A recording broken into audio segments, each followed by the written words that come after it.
교재에 이어서 강의를 또 진행합니다. 여러분 지금 강의 들었듯이 하만이란 사람의 꼬임에 빠진 왕이 뭐냐? 12월 13일 모든 유대인들을 죽이고 심지어는 뭐요? 재산까지도 탈취하라는 이 왕의 조치가 전국에 뭐요? 전달되었죠. 이 소식을 접한 유대인들이 뭐요? 큰 공경에 빠질 수밖에 없고, 이때 모든 유대인들이 너무 놀란 거예요. 아니, 우리를 다 죽여버린다고? 이 소식을 들은 유대인들이 그때부터 어떻게 하냐면 사실 애통하면서 금식하면서 기도하는 거예요. 이때 모르드게가 어떻게 하냐면 이것을 왕비인 에스더한테 얘기해야 되겠다. 그래서 이제 모르드게가 왕궁을 찾아가서 자기 사촌 동생 왕비 에스더를 만난 거예요. 그러면서 뭐라고 하냐면 이제 하루빨리 왕을 만나가지고 민족을 구할 것을 요청한 거예요. 모르드게가 에스더한테 뭐라고 하냐면 지금 우리나라 알다시피 유다 민족이 지금 이제 다 죽을 수 있다. 그러니까 하루빨리 왕을 만나가지고 나라를 살려달라는 거죠. 구할 수 있도록 요청한 거예요. 에스더는 이 말을 듣고 너무 놀랄 수밖에 없어요. 왜 놀랄 수밖에 없냐면 왕의 허락이 떨어져야 왕을 만날 수 있는 건데 이 사촌 오빠가 찾아와가지고 나라가 이게 지금 잘못하면 다 죽게 생겼으니까 살릴 수 있도록 빨리 왕을 만나서 이제 요청한 거예요. 그때 에스더 입장에서는 이것이 너무 힘든 상황이죠. 그래요? 나라를 살리기 위해서는 가야 되지만 왕의 허락도 없이 내가 만약에 찾아갔다가 나는 죽을 수 있다. 그러다 보니까 놀랄 수밖에 없죠. 만약에 여러분 입장이라면 어떻게 할 것 같아요? 그래? 나라가 지금 위험한데 나라를 살리려면 내가 직접 가야 되는데, 그런데 왕의 허락 없이 갔다가 나는 거기서 죽을 수 있다. 이런 상황을 만난 거예요. 이런 상황을 만났는데 에스더는 뭐냐? 그래, 내가 죽더라도 민족을 살려야겠다. 그래서 죽으면 죽으리라 라는 결단을 한 거예요. 나는 어차피 나는 죽더라도 나라를 살려야 되겠다. 그래가지고 죽으면 죽으리라 이런 결단을 해가지고 왕비의 예복을 입고 왕에게 나간 거예요. 그래가지고 왕을 만나러 갔는데 왕이 자기 이제 왕비가 온 모습을 보고 놀란 거예요. 아이고, 딱 놀랐는데 보니까 왕비 보는 순간에 너무나 사랑스럽고 너무나 아름답게 보였던 거예요. 그래서 뭐라고 했냐면 어찌 여기 무슨 일로 왔냐고 이럴 때 또 이렇게 물어본 거예요. 그때 뭐라고 했냐면 에스더가 임금님을 위해서 잔치를 하려고 합니다. 그래? 했는데 내일 그러면 하만이라는 사람들까지 초청할 테니까 꼭 오세요 라고 이제 이야기를 했던 거예요. 그래가지고 이 말을 들은 사실 수락을 해요. 왕과 하만은 잔치의 초청을 이제 요청을 수락을 해요. 왕은 가까이 초대에 응했고 하만 또한 기분이 좋았어요. 하만 예상까지도 에스더가 초청한 거야. 그래가지고 이제 하만이 이제 초청을 받고 왕궁에 오니까 모르드게를 또 만난 거야. 에스더의 사촌 오빠 모르 만났는데 이 사람이 자기한테 무릎을 꿇고 절하기 원하는데 그렇지 않은 거야. 그래서 만나게 됐지만 경배하지 않자 분노가 일어난 거야. 그래서 하만이라는 사람이 이제 모르드게를 죽여버려야 되겠다. 그래가지고 틀까지 만들었어요. 틀까지. 이제 저 모르드게를 이제 저 틀에다가 십자가 틀을 만들어갖고 저기서 죽여버려야겠다. 라고 모든 작전을 다 피고 다 했어요. 그래가지고 이제 했는데 참 계획을 세우고 나무까지 다 세워가지고 했어요. 그런데 어떠냐면 왕이 그날 밤 보니까 잠이 안 오는 거야. 잠이 안 오는데 그래가지고 이렇게 보다가 궁중 일기를 이렇게 보게 된 거예요. 그러다 보니까 어떤 일이 벌어지냐면 모르드게가 자기를 구한 사실 이에 따라서 보상이 없었던 걸 알아요. 모르드게 때문에 내가 죽을 수밖에 없었는데 모르드 때문에 내가 살았지. 그런데 내가 왜 모르드게한테 보상을 안 해줬을까? 이런 생각이 드는 거예요. 그래서 이걸 깨닫고 나서 이제 그러면 내가 이것을 어떻게 했으면 좋겠다 해서 이제 하인들을 부른 거예요. 그때 신하를 불렀는데 누가 왔냐면 하만이 온 거예요. 하만이 왔어요. 하만이 왜 왔느냐? 이제 왕의 허락을 받아가지고 모르드게를 죽이려고 했는데 이제 그 상황 속에서 일단은 이제 하만을 만나게 돼요. 그리고 나서 왕이 이런 말 합니다. 내가 기쁘게 해주고 싶은 사람이 있는데 어떻게 했으면 좋겠냐라고 이제 왕이 누구한테? 하만에게 물어본 거예요.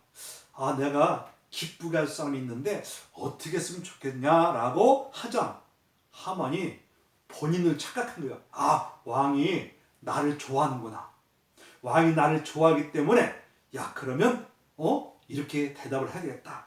그래가지고 이제 어떻게 하냐면 이제 임금님 옷을 입히고 그리고 왕관을 씌워가지고 왕이 타고 다니는 그 말까지 해가지고 성 안을 돌게 해야 된다.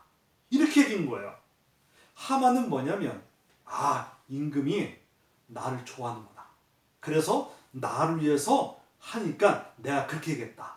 그래, 임금의 이제 내가 옷을 입어가지고 그리고 왕관도 쓰고 그리고 왕이 타고 다니는 이 사실 말까지 타고서 성 안을 이렇게 돌아야 되겠다라고 이것을 누구한테? 왕에게 이야기한 거야. 임금한테 얘기했어요.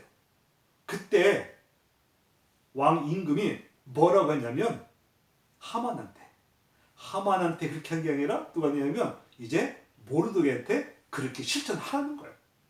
그래서 왕이 모르드게에게 이렇게 하러 가자 하만은 깜짝 놀란 거예요. 이것이 본인한테 올 줄 아는 건데 본인한테 할 줄 아는데 이것이 오히려 자기가 죽이려고 했던 모르드게한테 그렇게 하라는 거죠. 그래서 이제 이 왕의 옷을 입혀가지고 모르드게한테 그리고 이제 왕관까지 씌워가지고 그리고 왕이 타고난 말을 가지고 하만이 이제 모르드게를 그렇게 했던 거예요. 그렇게 한 거예요. 그래서 모르드게는 보니까 오히려 이제 그렇게 하다 보니까 하만은 거기서 굴복을 당할 수밖에 없는 이런 상황이 온 거죠. 이런 상황이 왔어요. 그리고 나서 이제 잔치에 참여하게 됩니다. 연회가 시작되고 이 술을 마시던 왕이 에스더한테 뭐라고 했냐면 무엇인지 요구가 있으면 말하라고 권한 거예요. 이때 에스더가 뭐라고 했을까요? 왕이라는 사람이 본인한테 이제 뭘 얘기하는 거, 요청을 얘기하는 거죠. 요청 얘기했을 때 뭘 얘기했냐?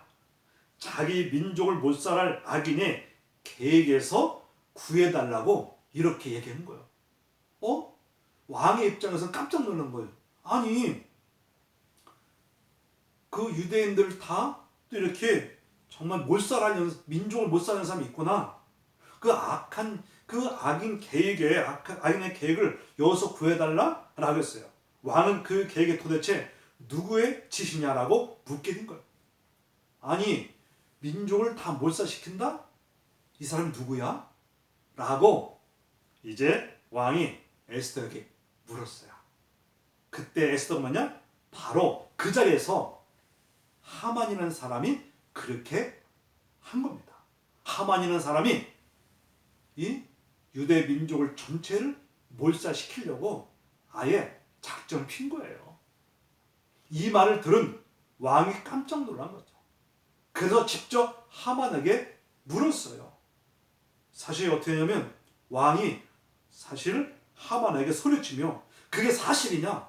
그게 사실이냐고 이렇게 따져 물었어요. 그때 하만이 두려움에 떨게 되는 거예요. 두려움에 딱 떨게 된 거예요. 두려움에 떨게 됐어요. 그때 왕이 너무 화가 나니까 그 자리를 떠났어요. 그래서 밖에 나간 거죠. 나갔을 때 이때 누가? 하만이 에스더한테 부탁을 하면서 이제 뭐라고 했냐면 자기 생명을 구해달라고 애원하게 된 거야. 이제 왕이 나가게 되고 그리고 이제 이 하만이라는 사람이 에스더한테 간곡하게 부탁하는 거예요. 나 자기 생명은 좀 살려달라고 계속해서 하는데 그 모습을 누가 봤냐? 왕이 그 모습을 본 거예요.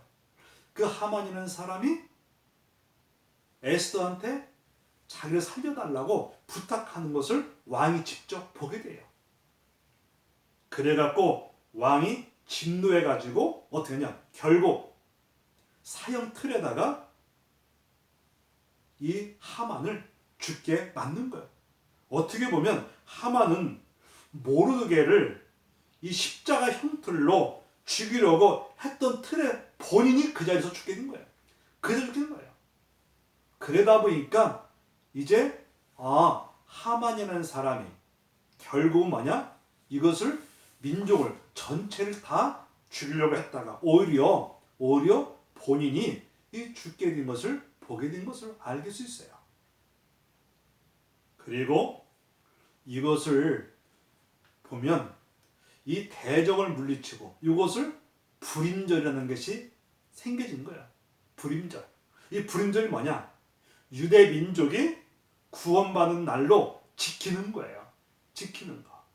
해마다 그래서 12월, 14일, 15일 요때 되면 이제 불임절을 지키는데 유대인 사실 학살하려던 수산성에서 뭐냐? 오히려 하만의 자손을 포함해갖고 800명이 죽고 오히려 그리고 전국적으로 7,500만이 죽을 수가 있었어요. 사실 보면은 이 불임절 하면은 딱 떠오르는 게 그렇다. 우리 유대 민족이 그날이 해방, 그날이 구원의 날로 이렇게 지켜나가고 있는 거예요. 있는 거예요. 교재에 보면 생활 속에 살아가기 그 내용도 나오죠. 그 에스더의 모습과 비슷한 그의 정신을 이어받은 크리스찬 여성 리더들을 교재에 소개하고 있어요. 소개하고 있어요. 보면 누굴 소개했냐면 앙겔라 마르켈은 여성이 나옵니다. 이 사람이 어떤 사람이냐? 이 사람이 목사 딸이제 독일의 최초의 여성 총리로 세워진 거예요. 한마디로 말하면 여성임에도 불구하고 그 당시 독일의 최초의 여성의 총리가 됐어요. 이 사람은 뭐냐? 하나님의 사랑이 없다면 우리의 삶에 참된 목적을 상실할 수밖에 없다고 이걸 이야기했어요. 하나님의 사랑이 없이는 우리의 삶의 참된 목적을 사실 상실할 수밖에 없다.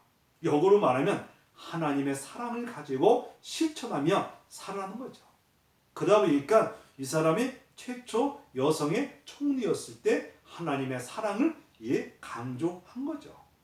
그리고 정치 그 현장에서도 기독교적 가치를 가지고 구현했던 사람이 바로 요 앙겔라 마르켈을 할 수 있는 여성이라 할 수가 있는 거야. 그리고 또 누가 소개되냐면 철의 여인으로 마거릿 대처라는 또 여성이 나와요. 이 사람은 또 어떤 사람이냐? 영국의 사실 이 사람이 또 총리가 돼요. 보니까 보니까는 보니까 나름대로 다 이렇게 했는데 독일에서도 여성 총리가 등장하고 영국에서도 여성 총리가 세워진 거예요. 그러다 보니까 마거릿 이 대처라는 사람은 기독교 집안에서 태어나가지고 영국의 총리, 기독교 여성의 지도자가 됐던 거예요. 이 사람이 강조한 게 뭐냐?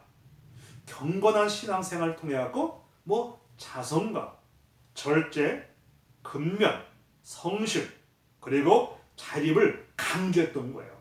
한마디로 말하면 이 여성 같은 경우는 이 총리 같은 경우는 어떤 기독교적 관점을 가지고 경건한 신앙의 바탕을 해가지고 자성과 절제도 할 수 있고 근면, 성실 그리고 자립을 강조한 거예요.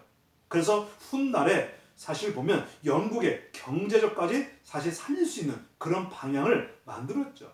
사실 우리가 보면 우리가 절제할 수도 있고 그리고 근면 성실 자립할 수 있다. 이건 사실 이거는 누구나 만약에 이런 정신을 가지고 이렇게 살아간다면 사실 큰 힘이 될 수가 있는 거죠. 그래서 보니까 이분의 어떤 사상은 기독교적 사상을 가지고 이 경건한 신앙적 요 관점을 가지고서 접근했기 때문에 이것이 사실 훗날에 보면 영국 경제까지 사실 다시 살려나갈 수 있는 이것이 될 수가 있었던 거예요. 그리고 교재에 또 소개한 사람이 누가 있냐면 중증 장애를 극복한 네나 마리아라는 사람이 있었어요.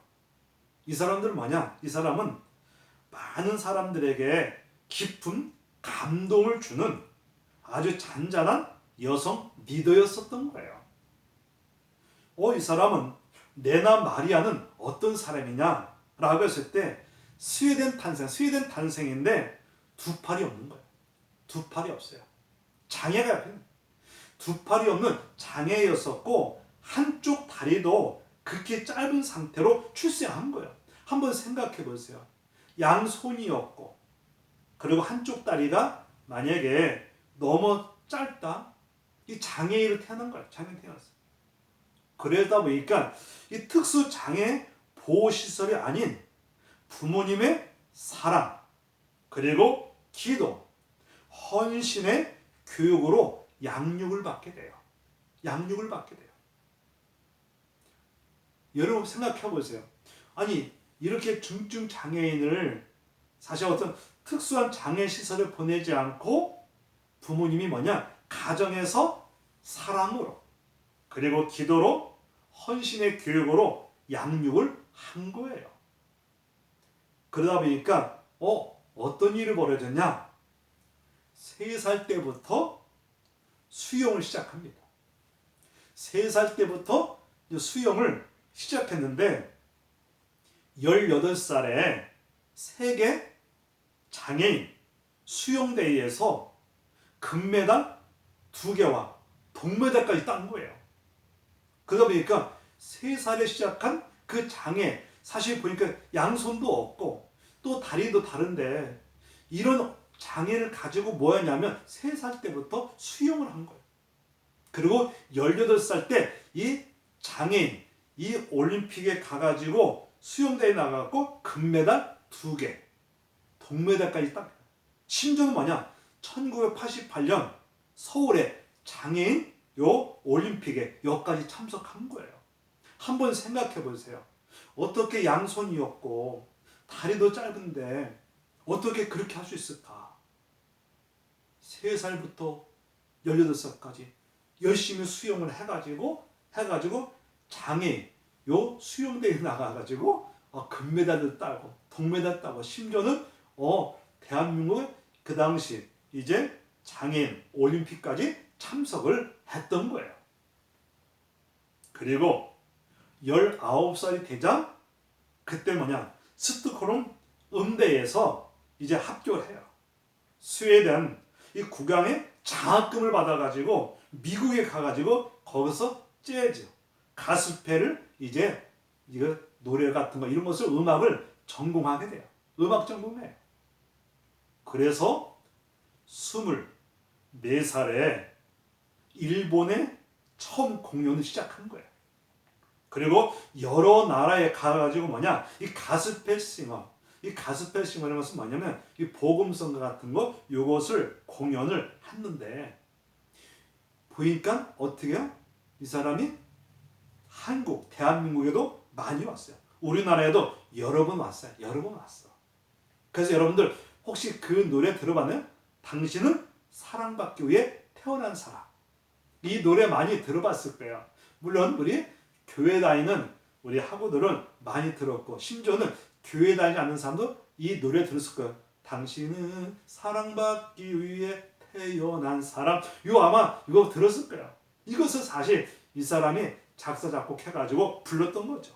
그래서 이것이 이 노래, 이것이 사인 이것은 많은 사람들에게 감동을 주는 애창곡이 이렇게 나왔던 거예요. 그렇게 장애를 입었음에도 불구하고 사실 부모님들이 사랑을 가지고 기도를 가지고 이렇게 잘 헌신적 양육을 했기 때문에 그리고 사실 보면은 그 3살부터 18살까지도 사실 수영을 해가지고 이 대표로 나가서 금메달까지 따고 심지어는 음대 들어가갖고 음악 전공해가지고 이렇게 또 이게 활동까지 하게 된 거예요. 보면은 어려운 상황이나 형편에서도 불평하지 않고 즐거운 마음으로 유지하도록 이 태도로 살아가는 레나 이거 마리아는 말로 인간의 한계를 극복한 희망과 용기 이 여성이라 할 수 있어요. 이건 아무나 할 수 있는 게 아니죠. 아무나 할 수 있는 게 이거 사실 보면 생각을 해보세요. 이런 어떤 중증 장애를 갖고 있는데 어떻게 사실 이렇게 예체능을 할 수 있을까? 이 예체능을 할 수 있었던 것은 그에게 사상, 신앙적 사상이 있었고 그러다 보니까 이제 어떤 인간의 한계를 뭐 할 수 있다? 여기서 극복할 수 있고 그리고 희망과 용기 요것을 가질 수가 있었던 거예요. 그러다 보니까 우리가 알다시피 지금까지 소개했던 여인들 다 보면 다 이들이 기독교인들이었어요. 잔다르크도 그렇고 에스더도 그렇고 안젤라 마르게 같은 사람도 그렇고 그리고 마거릿 대처도 그렇고 그리고 우리가 정말 이 모든 한마디로 말하면 이 여성임에도 불구하고 어떻게 저들이 나라를 살릴 수 있고 나라를 구할 수 있고 심지어는 본인의 한계를 뛰어넘을 수 있을까? 라는 것은 인간은 한계가 있지만 이 사람들은 철저히 하나님의 신앙을 가지고 믿음을 갖고 있었기 때문에 이것을 사실 극복하며 나갈 수 있었다는 것. 이걸 얘기할 수가 있는 거죠. 그래서 보니까 인간의 한계는 누구나 다 있어요. 그렇지만 이 한계를 극복하며 뛰어넘을 수 있는 것은 결국 신앙적 관점에서 이렇게 하기 때문에 가능할 수가 있었다. 이것이 사실 교제의 내용이라고 할 수가 있고 그래서 그렇구나. 희망과 용기 이것은 사실 신앙적 기반이 됐을 때 가능할 수가 있다는 것을 알 수 있다. 그 여성에도 불구하고 이런 어떤 신앙적 관점에서 접근하면 이런 현상들이 나타날 수 있다는 것을 우리가 교제를 통해서 분명히 우리가 알 수가 있는 거예요. 그러다 보니까 교제에서 보니까 삶의 용기, 지혜가 뭐하다? 중요하다. 여러분들이 지금까지 이 강의를 들으면서 그렇구나. 용기가 정말 필요한 것이고 지혜가 필요한데 이것이 어떤 면에 보면 기독교적 관점에서 신앙적 관점에서 이렇게 접근하면 이런 한계를 극복할 수 있겠구나. 그래서 에스더도 그렇고 짠다도 그렇고 지금 소개됐던 모든 사람들이 여성임에도 불구하고 이렇게 할 수 있던 것은 뭐냐? 한마디로 말하면 이런 신앙적 접근을 해서 믿음에 접근해서 했기 때문에 가능할 수가 있다는 것을 우리가 인지할 수가 있는 거죠. 우리 잠깐 저기 쉬었다. 왜냐면 안전 문자가 또 와가지고 그런데 그래.